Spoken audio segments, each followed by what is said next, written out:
की थी? ये 370 की जो कॉलम गई ये किसी की ताकत नहीं थी। 370 हटाए तो क्या फायदा हुआ ये बताइए। उधर जमीन ले सकते अपन, ऐसा एक कानून लाया, ठीक है, तो फायदा क्या हुआ? उधर कोई जमीन लेने को जाएगा तो गोली खाएगा उधर तो। आपको लगता है पॉपुलेशन बढ़ रही है? जहाँ खाना ही नहीं है हम संडा से बनाए जा रहे ले, जो इसका स्टैंडर्ड ऑफ लिविंग बढ़ गया था आज पूरा घट चुका है। पिछले 10 साल में सेंट्रल की जितनी पॉलिसियाँ, ऐसे एक पॉलिसी बताओ जो 10 साल में गवर्नमेंट ने ली है, बताओ। सेंट्रल की कोई भी पॉलिसी नहीं है, सिर्फ नाम बदलने के सिवा क्या किया है? खाली हमेशा बड़े बड़े टीवी पे बड़े भाषण, बड़े बड़े होल्डिंग्स, बड़े ऐड, इसके अलावा गवर्नमेंट ने लिया हुआ एक पॉलिसी बताओ कि पिछले 9 साल ये गवर्नमेंट सत्ता में है और उन्होंने की हुई एक पॉलिसी जो ये बीजेपी गवर्नमेंट ने ली या ये फलानी पॉलिसी इन्होंने लागू किया। लोग तो बोल रहे हैं बहुत डेवलपमेंट कर लिया। तो आप तो मीडिया वाले हो, आपको हमारे से ज़्यादा पता है क्या डेवलप किया, आपको पता होना चाहिए। बहुत डेवलप हुआ है, काफ़ी डेवलप हुआ है, और जो भी डिसीजन है लॉन्ग टर्म डिसीजन है, इसलिए कहीं पब्लिक नहीं समझ पा रही है।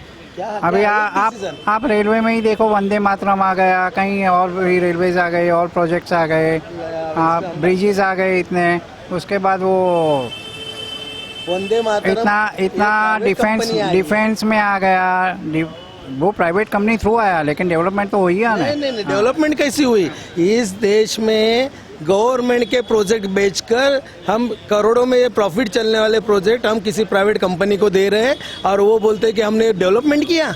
अरे जिसका सब कुछ है वो हम बेच के उसको बोलते डेवलपमेंट होता है? कौन सा टाइप का डेवलपमेंट? वो क्या है, दोनों में उसका फायदा होता है, फायदा होता है? कंपनी का भी होता है और पब्लिक का भी फायदा होता है। MTNL चल रहा था तभी क्या भाव था और आज क्या उनका भाव है? किसका? फोन का। फोन का भाव प्राइवेट करने से आप बता रहे हैं ना कि प्राइवेट करने। इसका नुकसान क्या है? जिस दिन जियो आया उस दिन हमें फ्री मिल रहा था, आज वही जियो हमें 300-350 रुपए ले रहे हैं। कौन सा प्राइवेट लाइसेंस फायदे में? जब भी जियो आया है उसके पहले आपको एयरटेल वगैरह क्या अनुभव मिल रहा था? वोडाफोन क्या भाव था? जिस दिन अपना BPL आया उन्होंने तो यहाँ 17 रुपये 18 रुपये पर सेकंड के लिए थे, पर मिनट के लिए थे। आज वो परिस्थिति है नहीं। कंपटीशन होना चाहिए लेकिन गवर्नमेंट को ख़त्म करके नहीं, पब्लिक को ख़त्म करके कंपटीशन नहीं होती है। लोगों के हाथ में कटोरा देने का और बोलने का कंपटीशन है। अरे कल अगर उन्होंने गवर्नमेंट के सारे स्कीम बंद हो गई तो दूसरे दिन है ना, आप जो आज मोबाइल वापर रहे हो ना, अगर वो 1000-2000 भी मांगेगा तो आपको देना पड़ेगा, क्योंकि फिर वो प्राइवेट पॉलिसी हो गई। वो मालिक है, वो डिसाइड करेगा, नहीं तो मत लो। और ये हमारे देश के लिए धोखा है। आने वाले दिनों में मैं यही बोल रहा हूँ, लॉन्ग टर्म पॉलिसीज लोग नहीं समझ रहे हैं, जो समझ रहे हैं वही समझ रहे हैं। पूरा all over India, all over world लोग अप्रिशिएट करें, लेकिन क्योंकि हमारे यहाँ इतना एजुकेशन नहीं है ना, तो लॉन्ग टर्म समझने की इनकी वो नहीं है, तो यही प्रॉब्लम हो रहा है। क्या एजुकेशन चालू किया कहाँ इन्होंने? तो था वो स्कूलें भी बंद कर दिए, कॉलेज भी बंद कर दिए। एजुकेशन की क्या बात कर रहे हो आप? एजुकेशन बचा ही नहीं है। जो प्राइवेट स्कूल है वो चल रहे ले, BMC, जिला परिषद, CBSE के जो भी गवर्नमेंट के जितने बड़े बड़े प्रोजेक्ट थे सब खत्म हो गए। ONGC खत्म हो गई, आज एयरपोर्ट बिक गया। हमारे पास अभी क्या बचा है? जो कुछ है वो प्राइवेट हो जाएगा। कल आप जो इंटरव्यूज आपका खुद का ले रहे हो, आप क्या चैनल है? कल आपको इच्छा होगा तो दिखाएंगे, नहीं दिखाएंगे। हम पैसा देंगे तो हमारा दिखाएंगे, ये देंगे तो इनका दिखाएंगे, नहीं तो नहीं दिखाएंगे। ऐसा था जब तक ये गवर्नमेंट में था, आधा पैसा पौना पैसा करप्शन में जाता था। अभी पूरा आज पूरा नहीं, अभी प्राइवेट कंपनी को दे दिया तो कम से कम प्राइवेट कंपनी संभालती तो पहले करप्शन भी था और कोई सर्विस नहीं था।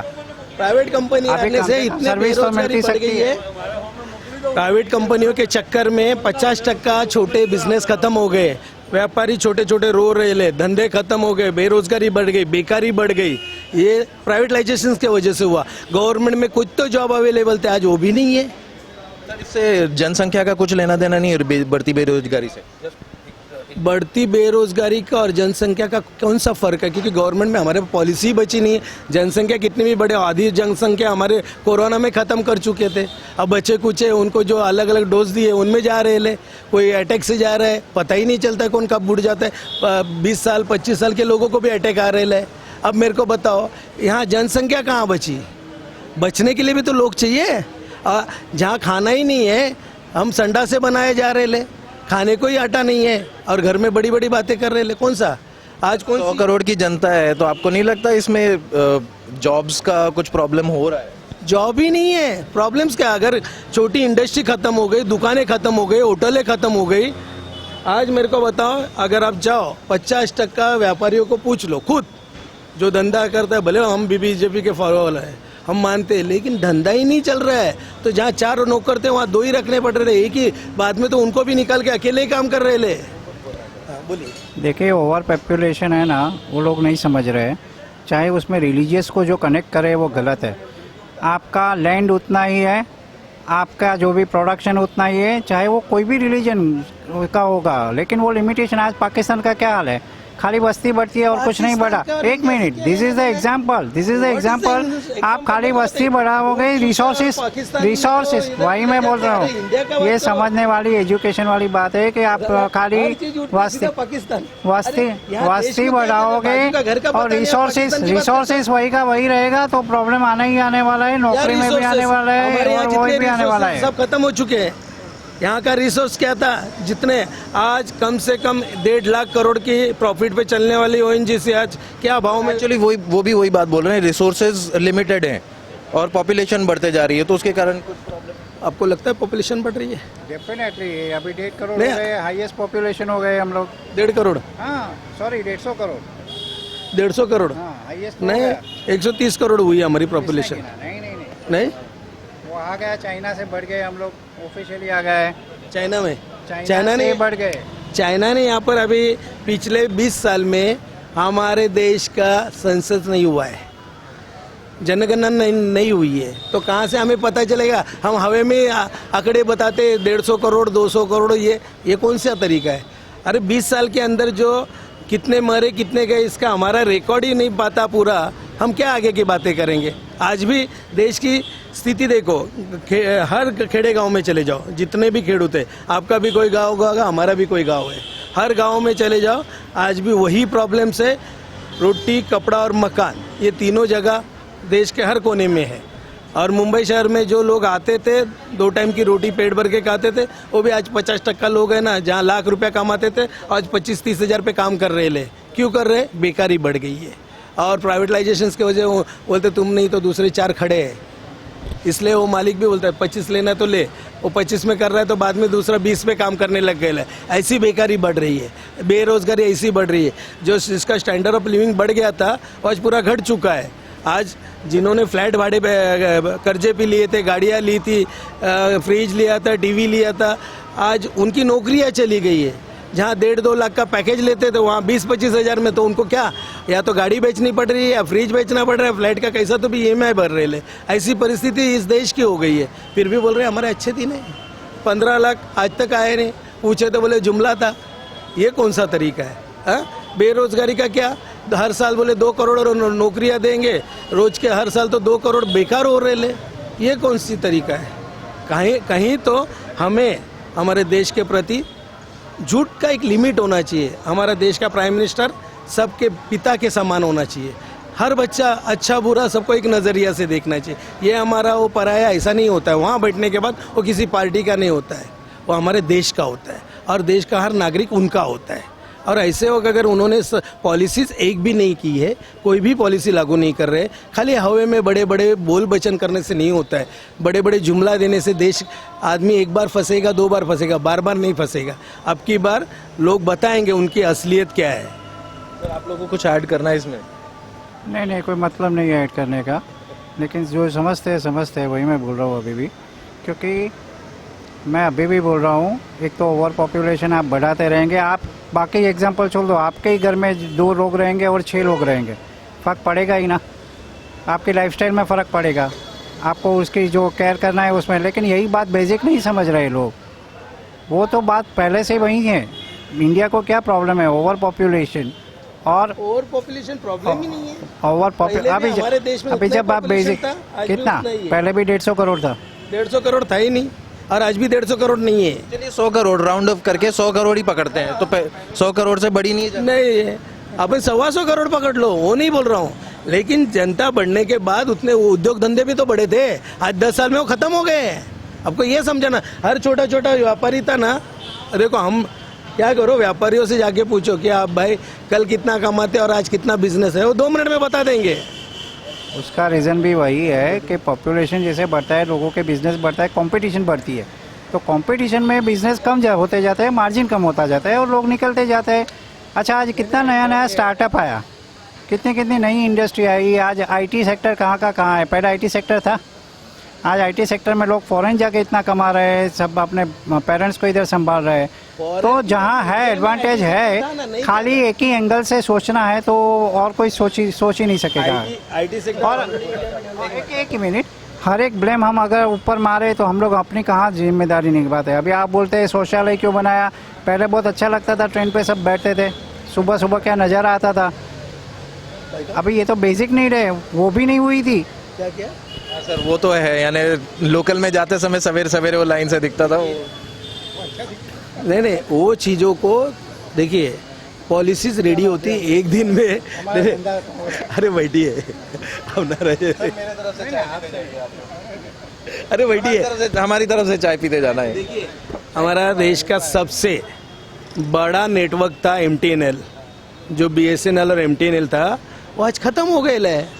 उनके लोग कहाँ है, कहीं पर नहीं, क्योंकि उनको MTNL BSNL ख़त्म नहीं होगा तो अडानी, अंबानी या तो फिर टाटा, जिनके भी जो अपने बड़े बिजनेस बढ़ा रहे, वो नहीं बढ़ेंगे, क्योंकि गवर्नमेंट का जो नेटवर्किंग पावर था वो आज नहीं रहा। आज देखिए, गांव-गांव में ना अगर आप जाते थे तो खाला MTNL या BSNL का ही फ़ोन लगता था। आज वो उनके कनेक्टिविटी ख़त्म कर दी और वहाँ पर एयरटेल हो, जियो हो, अभी वोडाफोन या IVIL है, ऐसे अलग अलग फ़ोन अपने दुकानदारी चलाने के लिए इनको ख़त्म कर दिया। आप MTNL की बात कर रहे थे, उसी से याद आया कि पहले लोग हंसी उड़ाते थे, MTNL का फुल फॉर्म है मेरा टेलीफोन नहीं लगता। बराबर है, मैं वही बोल रहा हूँ, गवर्नमेंट की जितनी भी कंपनी थी, आधी से ज़्यादा करप्शन की वजह से लॉस में चल रही थी। अब आप अपना धंधा लॉस में कितना चलेगा, कहीं ना कहीं बंद करना ही पड़ेगा। तो ये प्राइवेटाइजेशन तो पूरा वर्ल्ड का डेवलपमेंट है, उसमें ही ज़्यादा डेवलपमेंट होता है। देश की बात कर रहे हैं, जब तक पुरानी गवर्नमेंट थी वो अपना डेवलपमेंट कर रही थी, वो गवर्नमेंट का पैसे लेके। उससे अच्छा है कि प्राइवेटाइजेशन गया तो मैटर तो क्लियर हो गई और गवर्नमेंट का लॉस तो बंद हुआ। गवर्नमेंट का तो लॉस कहाँ था, अभी महाराष्ट्र का ले लीजिए, ईडी के नाम पर पहले वो इसको लेके गए, शिंदे को डरा के उनको वहाँ 50-50 खोखा दे दिया, वो गवर्नमेंट बना ली। फिर बाद में वो NCP के उन लीडरों को डराए, उनके ऊपर भी 70,000 करोड़ का घोटाला, ये घोटाला वो घोटाला, ईडी भेज रहे, तो वो डर के वो भी उधर गए। यानी ये जो तरीका है डरा के राज करना, ये कोई तरीका नहीं है। तो पहले कांग्रेस ये नहीं कर रही थी, किसको डराई, CBI को अपनी चिड़िया बना के रखी थी। बताइए कोई, किसमें? अमित शाह को नहीं लेके गए थे? तो अमित शाह कौन से दूध के दूल्हे थे? वही मैं बोल रहा ना सर, दूध का दूल्हा कौन है यहाँ पर? लेकिन अमित शाह की तो बाकायदे मीडिया ने लिस्ट डिक्लेयर की थी। सर जी, ये 370 की जो कॉलम गई, ये किसी की ताकत नहीं थी। आज के टाइम में राम क्यों काफी फायदा हुआ, काफी फायदा हुआ। बताइए, वहाँ के लोग आज फेवर कर रहे हैं। जो खाली आतंकवाद में कश्मीर को डुबा के रखा था और पैसा घर में आता था, उसको दुका रखा था। सर 370 का नहीं, एक मिनट, 370 की बात करते हैं। 370 का आपको मालूम है एक उसका क्लॉज क्या था? दलितों का जो हम लोग बात करते हैं ना, तो वहाँ पर 370 के अंतर्गत वहाँ पर जो भी दलित थे, वो लोग कितना भी पढ़ाई कर लें, वो कोई जॉब नहीं कर सकते थे, उनको सरकारी नौकरी नहीं मिल सकती। वहाँ पर लोग कितने थे, वहाँ की जनसंख्या कितनी है? सर आपको वो दलितों से कोई लेना देना नहीं है। दलितों के लेना देना नहीं, वो दलित कहाँ थे? सर थे, आज भी हैं, वहाँ पर हिंदू दलित रहते हैं। कितने दलित थे बताइए आप, कितने %? 1% क्यों ना हो, आपको उनके साथ कोई सहानुभूति नहीं, आप चाहते हैं वो लोग वो मैला ढोते रहते तो वो लोग संडास साफ करते तो वही करते रहे जिंदगी भर। 370 और महिले का कोई संबंध ही नहीं है। बिल्कुल है सर, बिल्कुल है, यही संबंध है 370 के कारण वो लोग। तो मैं यही बता रहा हूँ कि 370 में ये क्लॉज था, ये 370 हटाए तो क्या फायदा हुआ, ये बताइए। मैं यही बता रहा हूँ, उन दलितों को आज ये अधिकार है कि पढ़ लिख के वो लोग अपनी नौकरी ले सकते हैं। कितने % लोग हैं वहाँ पर? सर मैं बोल रहा हूँ ना, आधा %, 0.5% ही क्यों ना हो, आपको उनसे कोई सहानुभूति नहीं है। अनुभूति है ना, लेकिन वो वहाँ से यहाँ आके नौकरियाँ तो कर ही रहे थे। यहाँ पर नहीं, वो लोग वहीं पर रहने को मजबूर हैं। नहीं, कितने लोग आए पूरे देश में आज भी, खाली वहीं से नहीं, पूरे देश के हर कोने से मुंबई में लोग पेट भरने आते हैं कि नहीं। वहाँ कोई दलित नहीं होता है, कोई ठाकुर नहीं होता है, कोई ब्राह्मण नहीं होता है, कोई बनिया नहीं होता है, कोई पंडित, अलग अलग जितने भी, कोई गुजराती नहीं होता है, कोई मुस्लिम नहीं होता है, कोई सिख नहीं, वो तो सब आते हैं ना। तो वहाँ कहाँ जाती है भेद आया। 370 वहाँ पर से उन लोगों, उन दलितों ने जहाँ पर उनका घर था वो छोड़ के यहाँ पर आ जाना चाहिए। और दलित का क्या संबंध है, ये मेरे को पहला बताओ। मैंने बताया आपको 370 में ये कानून था। कलम वो नहीं है। जब आप गूगल कर लो। अच्छा अच्छा 370 का फायदा दिखाओ, क्या फायदा था 370 का? आप बताओ। नहीं, हमें फायदा नहीं पता है। रहने का क्या फायदा था? रहने से क्या फायदा था? नहीं अभी आप बोल रहे हैं ना निकाल के फायदा हुआ, रहने से क्या फायदा था? निकालने से भी क्या फायदा हुआ? हाँ रहने तो से भी रहने फायदा नहीं था और निकालने से भी कोई फायदा नहीं था। अरे निकाल के कश्मीर आपका अपना हुआ, कश्मीर। आज फायदा था। मैं वही पूछता हूँ कि हटाने से फायदा क्या हुआ? वो ये बोले कि रहने से फायदा नहीं था, अभी हटाने से फायदा क्या हुआ ये तो बताओ। सर 370 के आपको अलग अलग क्लॉजेज मालूम है, क्या क्या उनमें कानून क्या है? क्या तो मैं पूछ रहा हूँ कि क्या फायदा हुआ बताओ। अच्छा नोटबंदी हुई, उसमें क्या फायदा हुआ, इसका रिजल्ट पहले 370 पे बात कर लें। आप बताओ क्या फायदा हुआ? 370 क्या था? 370 कलम हटाई, 370 कलम क्या था? उधर जमीन ले सकते हैं अपन, ऐसा एक कानून लाया, ठीक है। तो फायदा क्या हुआ? उधर कोई जमीन लेने को जाएगा तो गोली खाएगा, उधर तो उतना क्राइम चल रहा है। तो वो क्राइम खत्म करने के लिए यहाँ से वहाँ पर लोग जाना जरूरी नहीं कोई है? नहीं जाएगा, कोई जाएगा नहीं। कौन गोली खाने को जाएगा? पैसा डाल के कोई मरने को जाएगा क्या? गए तो हैं सर, कितने सारे तो गए। कोई नहीं गए, कोई जाते नहीं है भाई। आज भी आप कश्मीर गए हो? जाके आया मैं। सर वहाँ पर आज भी कई लोगों के, यानी दूसरे स्टेट्स के लोगों की दुकानें चल रही है, मगर उसकी मालकी वहाँ पर के जो स्थानीय लोग हैं उनके पास में है। क्यों? क्योंकि ये 370 का जो पेज था उसके कारण। आप बोल रहे हो कोई जाता नहीं है वहाँ पर दुकान लगाने? अरे भाई कोई जाएगा नहीं, वो तो अपने को लग सर रहा मैं बता रहा हूँ वहाँ पर हैं मराठी लोग हैं मेरे वहाँ पर। वो तो पहले भी होएंगे। अभी ये हटाने के बाद कितने गए, कितना टकावारी बढ़ा हुआ? तो वो बोल रहा हूँ ना, जो लोग वहाँ पर जा चुके हैं अपना काम धंधा करने के लिए, वो लोग वहाँ पर अब दुकान खरीद सकते हैं। वो तो हटाया तो खरीद सकते हैं, ठीक है। आप पूछ रहे हो ना क्या फायदा हुआ, ये बता रहा हूँ मैं। कुछ फायदा नहीं है, हमको तो कुछ फायदा दिख नहीं रहा है। और ये नोट ये जो फायदा है ना, इधर बैठ के कुछ पता नहीं लगता है, उधर के लोगों को फायदा है। वहाँ के लोग खुद एप्रिशिएट करें कि ये अच्छा हुआ है कि ये गया, लेकिन हम लोग समझने को तैयार नहीं है। हम लोग वो फिक्स मानसिकता लेके बैठ गए हैं कुछ, कि ये आदमी अगेंस्ट ही बोलना है और उसके अगेंस्ट ही जाना है। तो फिर वो फिक्स रहेगा तो कुछ नहीं, वो कितना अच्छा करेगा हम सोच ही नहीं पाएंगे।